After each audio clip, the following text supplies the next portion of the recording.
Pensamiento Estratégico, podcast oficial del Centro de Estudios Estratégicos del Ejército del Perú. ¿Qué tal? Esto es Pensamiento Estratégico, podcast producido por el Centro de Estudios Estratégicos del Ejército del Perú. En el podcast anterior comenzamos la discusión en torno a por qué genera controversias el calificar a ciertos sectores de actividad económica o ciertos recursos naturales como estratégicos.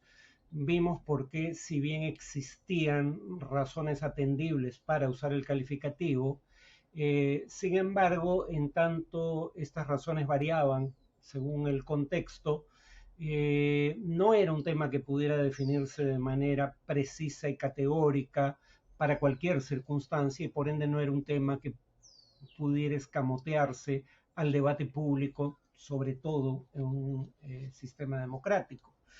Hoy en día voy a mencionar por qué el tema es controversial en materia de política económica, porque en realidad del calificar a ciertos sectores económicos o ciertos recursos naturales como estratégicos, suele tener implicaciones intervencionistas en lo económico y esta es una razón por la cual los economistas, en su mayoría, aunque no todos, sobre todo los neoclásicos, sobre todo los de orientación política liberal, tienden a recelar del uso de esta expresión. Eh, Básicamente, el hablar de sectores estratégicos o de recursos estratégicos eh, se imbrica con cuatro debates en torno a políticas económicas deseables. El primer debate es si un sector de la economía es considerado estratégico, se justificaría por ende, lo formulo como pregunta, la necesidad del Estado de intervenir para evitar su quiebra. Eh, digamos, ahí hay dos discusiones, ¿no? Uno, si es realmente necesario que el Estado intervenga para evitar la quiebra de una empresa, si ésta se ubica, por ejemplo, en un sector considerado estratégico como las finanzas, tal como vimos en el podcast anterior.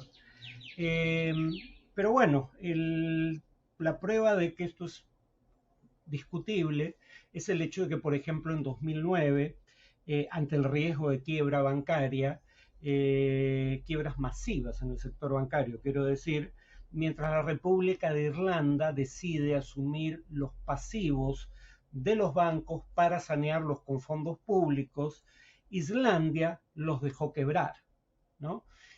Acabamos de ver en el caso de Estados Unidos cómo ante la quiebra de tres bancos el gobierno deja quebrar a los tres bancos, pese a que uno de ellos no era un banco menor en cuanto a su significación para el sistema financiero norteamericano, pero si bien no rescata a ejecutivos y accionistas, sí rescata a aquellos depositarios o clientes del banco que no estaban cubiertos por el seguro de depósitos que existe con aportes de las propias entidades financieras para estas circunstancias. Eh, y claro, aquí el tema es por qué es importante que si hay un rescate para evitar la quiebra de una empresa, ese rescate no se extienda a accionistas, es decir, propietarios y ejecutivos de la empresa en cuestión. Bueno, básicamente por lo que en economía se conoce como daño moral, es decir, si ejecutivos en representación de los accionistas de una empresa deciden tomar acciones que pueden representar riesgos significativos para la estabilidad económica de la empresa a mediano y largo plazo, y cuando esos riesgos derivan en una perspectiva de quiebra, el Estado rescata a la empresa, ¿qué incentivos tendrían esos ejecutivos y por último los accionistas representados en el directorio de la empresa para no cometer los mismos errores en el futuro? Si el riesgo de quiebra en mi caso es suficientemente significativo como para ser considerado un riesgo sistémico, tema que abordamos la, en la ocasión anterior, pues contaré con que el Estado me rescate cada vez que esté en riesgo de quiebra. y por ende los ejecutivos podrían asumir riesgos exorbitantes bajo la lógica de que si esos riesgos fructifican, la empresa se queda con las ganancias, pero si esos riesgos resultan fallidos, el Estado asume el pasivo. De hecho, cuando se plantean estos temas, precisamente para evitar el rescatar a accionistas y ejecutivos, países como Suecia decidieron nacionalizar temporalmente los bancos, comprándolos a su valor de mercado, es decir, dado que eran bancos en quiebra, su valor de mercado era muy bajo. Y una vez que se inyectaba dinero fresco del Estado, los bancos eran privatizados nuevamente para que continúen su actividad y el Estado a través de la venta recuperaba en la medida de lo posible lo que había invertido para rescatar a las empresas. Pero aquí surge un segundo debate, ¿no? Con el ejemplo de Suecia, y es el debate en torno a si un sector considerado estratégico o un recurso considerado estratégico debiera estar en manos del Estado, es decir, el Estado debiera ser propietario de las empresas del sector o del recurso en cuestión. Esta ha sido la comprensión habitual durante mucho tiempo. Por ejemplo, a inicios de este siglo, tres de las mayores o las tres mayores empresas de hidrocarburos en el mundo eran propiedad de estados. Aramco en el caso de Arabia Saudita, Gazprom en el caso de Rusia y Compañía Nacional de Petróleo en el caso de Irán. Pero Margaret Thatcher, en su momento, cuando era primera ministra del Reino Unido, demostró que se puede compartir la idea de que hay tal cosa como sectores estratégicos sin compartir la idea de que ello implica que deban ser propiedad del Estado. ¿Cómo así? Cuando se decide privatizar empresas públicas en el Reino Unido, empresas que, por ejemplo, produjeran tecnología de uso militar, tecnología de punta fundamentalmente, es decir, la tecnología más avanzada para fines bélicos, si bien permitió que incluso empresas extranjeras participaran, digamos, de la propiedad de las empresas privatizadas, creó el sistema o el mecanismo de acciones doradas. ¿Qué quería decir esto?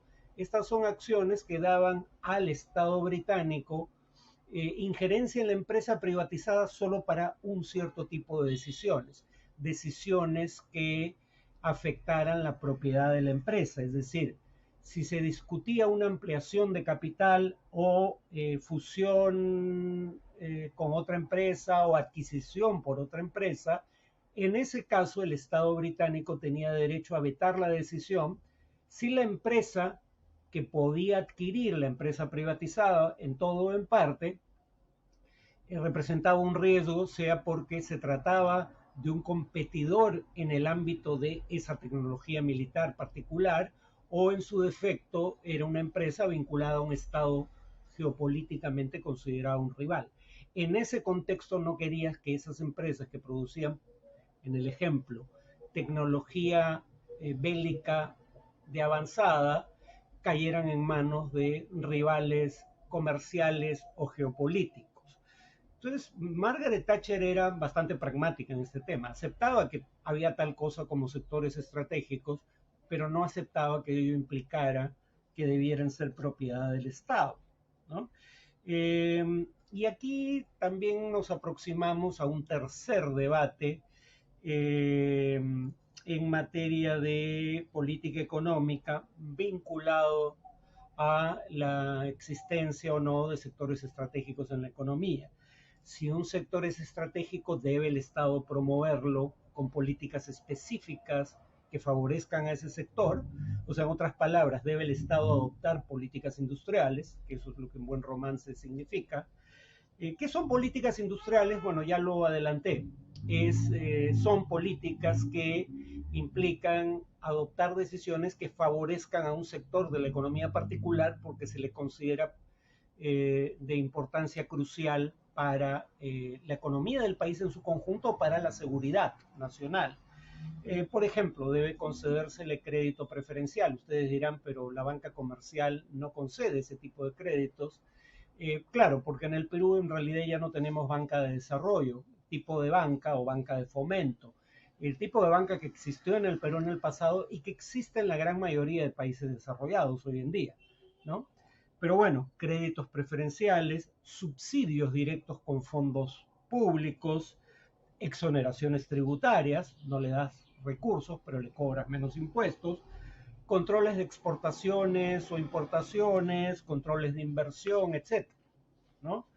Eh, para que vean que esto no nos es ajeno, el Perú tuvo hasta hace poco políticas industriales específicas. Claro, la palabra industrial aquí se equivoca porque parece sugerir que son políticas dirigidas únicamente a actividades industriales.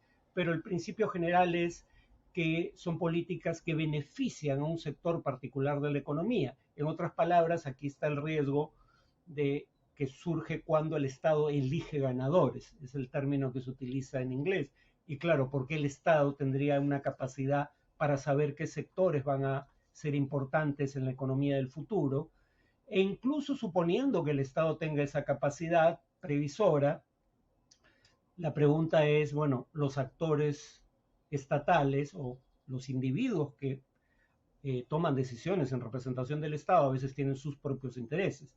¿Por qué no pensar que en lugar de favorecer a un sector que va a tener una importancia capital para la economía del país en el futuro, se está favoreciendo a sectores que apoyan tu campaña electoral o que pagan los mayores sobornos? En el Perú tenemos ejemplos de eso eh, a granel, ¿no? El Club de la Construcción, el caso Lavallato, etcétera. Entonces, cuando el Estado decide a qué sector beneficiar, la pregunta es por qué asumir que va a actuar digamos, pensando en el país a largo plazo, y dos, por qué pensar que sabe lo que es mejor para el país en el largo plazo. Pero bueno, para que vean que en el Perú sí hubo este tipo de políticas, al margen de la posición que uno tenga en torno al debate que acabo de esbozar, el ejemplo práctico es la ley de promoción agropecuaria, que estuvo vigente durante 20 años y que a un sector de la economía, el de exportaciones agroindustriales particularmente, le concedió menores tributos, es decir, no exoneraciones tributarias, pero sí menores tasas para ciertos impuestos, menores beneficios laborales, y habría que añadir que en la medida en que las irrigaciones que favorecieron ese sector se financiaron con fondos del Estado a través del Ministerio de Agricultura, eso también podría calificar como una política industrial, porque las irrigaciones no benefician por igual a todos los sectores de la economía, benefician fundamentalmente a empresas que utilizan esas aguas obtenidas mediante la irrigación para regadío precisamente, ¿no? O por último los tratados de libre comercio, que habitualmente en el caso del Perú, cuando el Perú negociaba acceso a mercados extranjeros, ponía un énfasis en el acceso de nuestras exportaciones primarias, particularmente, entre ellas las agropecuarias, a los mercados de destino. Todas estas son políticas que en algunos casos pudieron favorecer a más de un sector de la economía, pero en su mayoría favorecían fundamentalmente a un sector que el Estado decidió promover. Y visto en retrospectiva, cuando uno ve el crecimiento de las exportaciones del sector, bajo ese criterio, como criterio de evaluación, podría decirse que la política fue exitosa. Eh, Ahora, voy a poner esto en una perspectiva más global para que se vea la importancia de lo que está en juego cuando hablamos de políticas industriales. Piensen en la producción de un teléfono celular, un iPhone, ¿no? Un teléfono celular de la empresa Apple. Si ustedes ven las cadenas de suministros que producen el iPhone, son cadenas de suministros que involucran a 12 países. Se les llama cadena de suministros porque empresas de cada país aportan un componente distinto para la fabricación del producto final, en este caso un teléfono celular. Empresas, digamos, incluso si no me equivoco en el Congo, proveen de tierras raras que se procesan en China.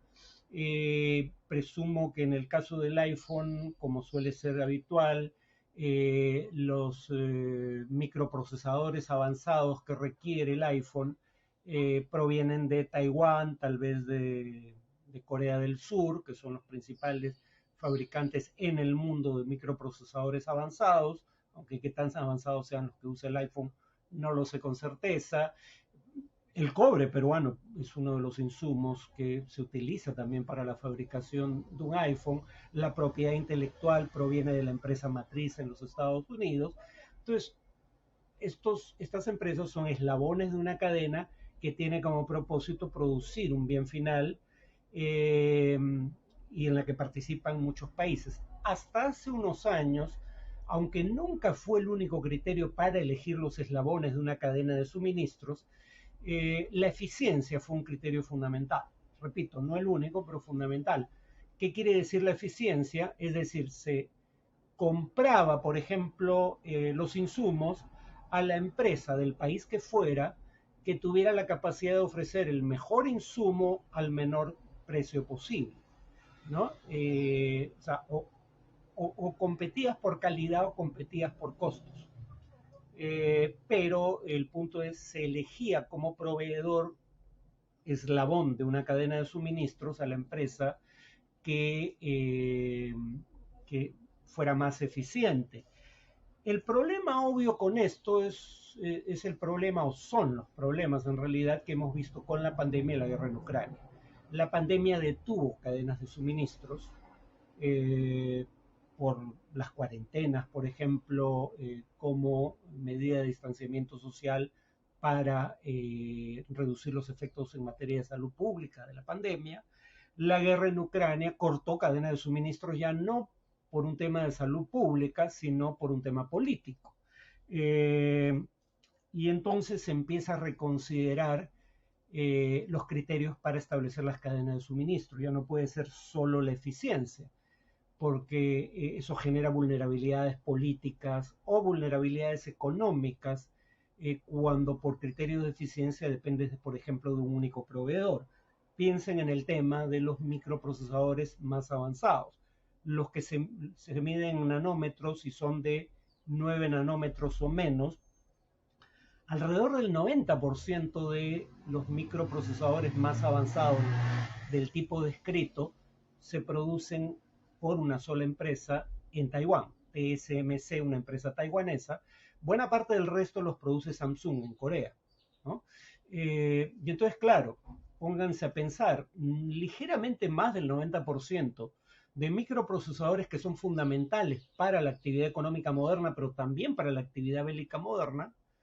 Por ejemplo, se dice que al no poder importar microprocesadores durante la guerra de Ucrania, esto es una versión del gobierno estadounidense, se habría comprobado que Rusia está canibalizando electrodomésticos para usar los microprocesadores provenientes de esos electrodomésticos en sus tanques, en general equipo militar, ¿no? Entonces, claro, pónganse a pensar, 90% de los microprocesadores avanzados del mundo vienen de Taiwán. Y Taiwán es un país en torno al cual ya hubo enfrentamientos en la década del 50 del siglo pasado entre Estados Unidos y China y podría volver a verlos en el futuro. Entonces es demasiado riesgoso para la economía mundial, no solo para la economía de un país como Estados Unidos, que se dependa tanto de un único proveedor que fabrica casi toda su producción en un único país. Y entonces surge la idea de que habría que producir microprocesadores de 9 nanómetros o menos también en otras partes en la eventualidad de que, por ejemplo, que es la hipótesis más probable en caso de conflicto, China decida extender un bloqueo naval en torno a Taiwán, ¿no? Y entonces TSMC, para no perder esa posición de dominio en el mercado mundial, decide que en lugar de que empresas competidoras sean quienes produzcan estos microprocesadores, va a construir plantas para producirlos ella misma, TSMC, la empresa taiwanesa, en países como Estados Unidos. O el hecho de que alrededor del 90% de las tierras raras como el litio, sean procesados en China. Eso le da al gobierno chino una capacidad de presión en la eventualidad de conflictos de intereses, por ejemplo, prohibiendo la exportación de tierras raras procesadas. Entonces surge la idea de que las cadenas de suministros, si bien deben tener a la eficiencia como un criterio para su confección, para elegir a los eslabones de la cadena, también deben ser resilientes, es decir, deben tener capacidad de perdurar en casos de crisis económicas o de salud pública internacionales, una nueva pandemia, por ejemplo, y deben reducir la dependencia de rivales estratégicos, valga la redundancia, dado que estamos hablando de sectores o recursos estratégicos. Por ejemplo, Europa con su conjunto, Europa Occidental, bueno, en realidad Europa en su conjunto porque estamos hablando de la Unión Europea que incluye países de Europa Central y Oriental. La Unión Europea ha decidido que, dadas las circunstancias, ya no va a depender en el futuro ni del gas ruso, ni, aunque eso no será de efecto inmediato, del petróleo que exporta Rusia, porque Rusia utilizó en más de una ocasión, cosa que no había hecho curiosamente la Unión Soviética, sobre todo las exportaciones de gas, como un mecanismo de extorsión a sus socios comerciales.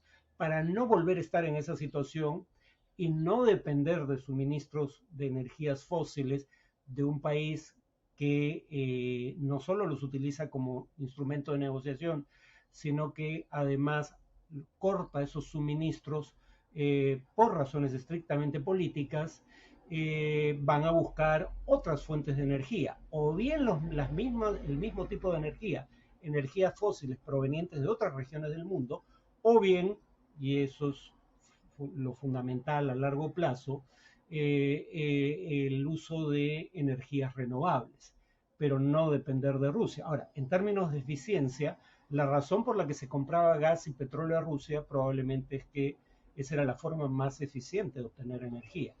Rusia podía proveer esa energía a menor costo que proveedores alternativos. Pero Rusia deja de ser confiable no por razones de eficiencia, sino por razones de resiliencia o de dependencia de rivales, ¿no?, geopolíticos. Ahora, definir las cadenas de suministro con base en en criterios distintos al de eficiencia implica riesgos. Por ejemplo, durante la Gran Depresión, la crisis económica de los años 30 del siglo XX,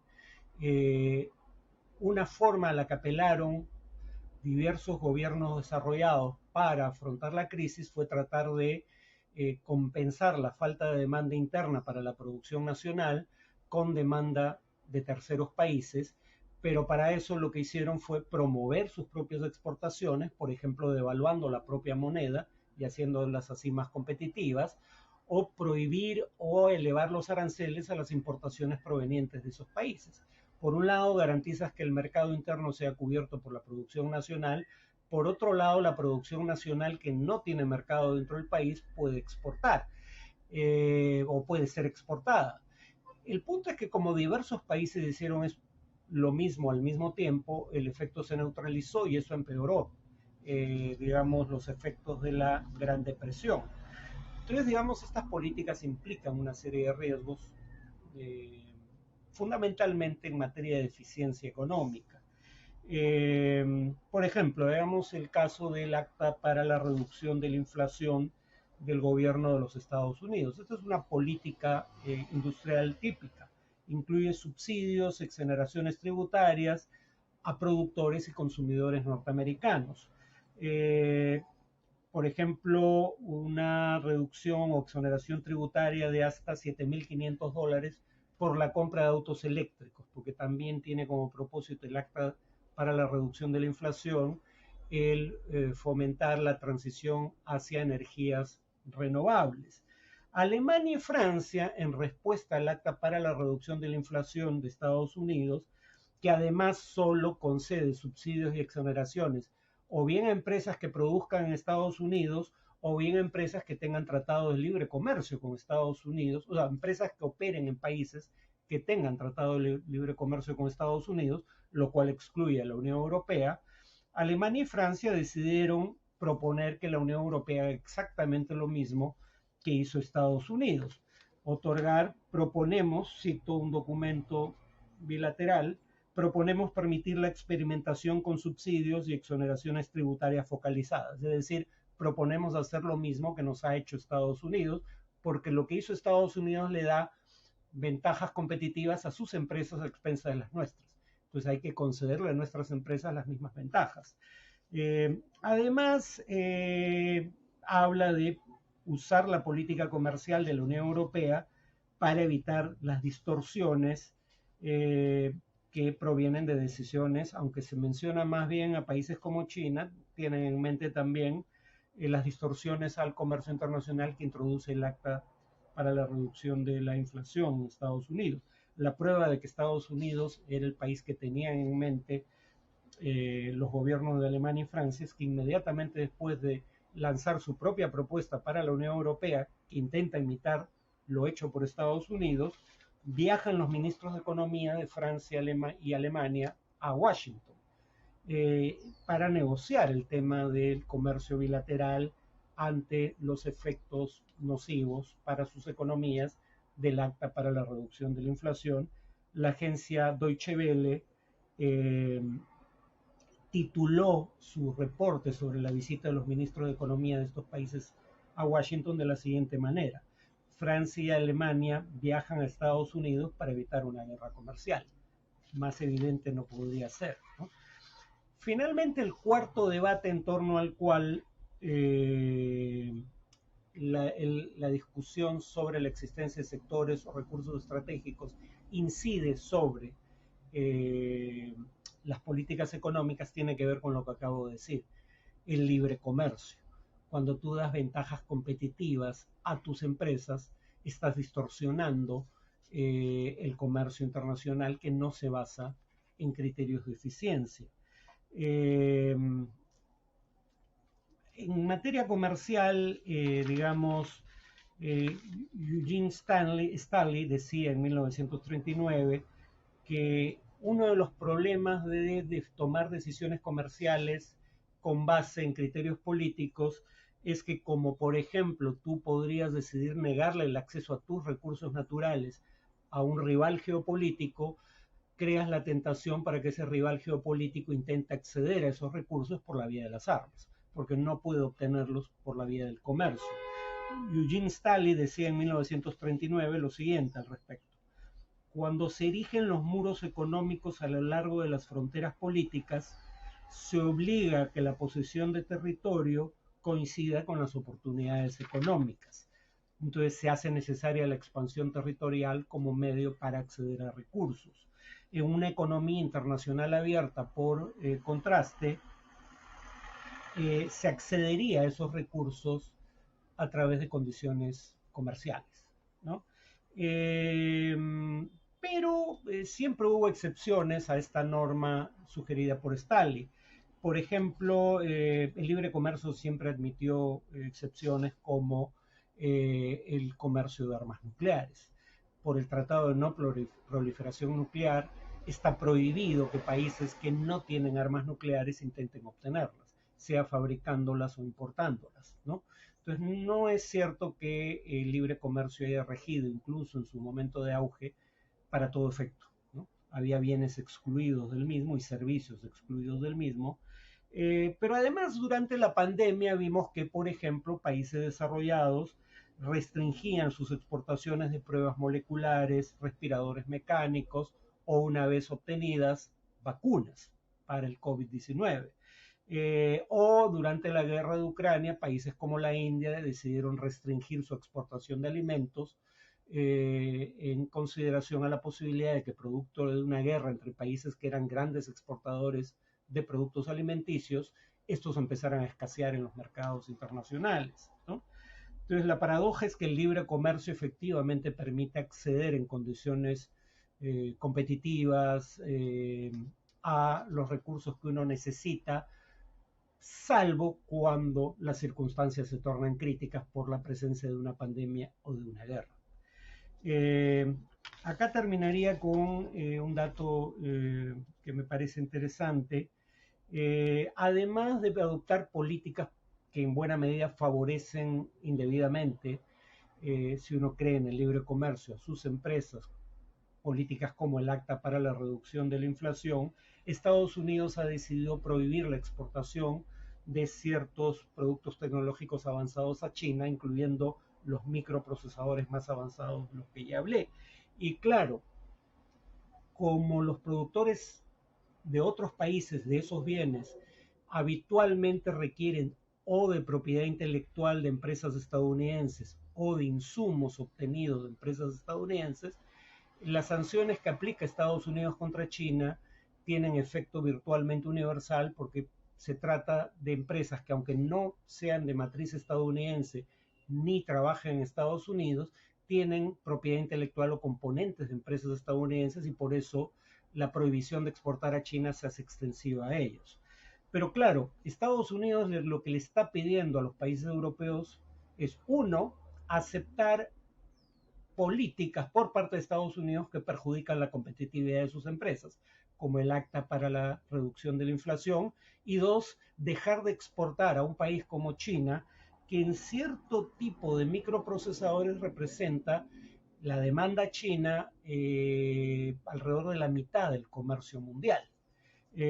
Comprenderán que esto lo que va a hacer es generar incentivos para que las empresas europeas, si bien en el corto plazo apliquen las sanciones norteamericanas, en el largo plazo decidan que les conviene producir, por ejemplo, microprocesadores desprovistos de propiedad intelectual o de componentes provenientes de empresas norteamericanas para así seguir comerciando con China.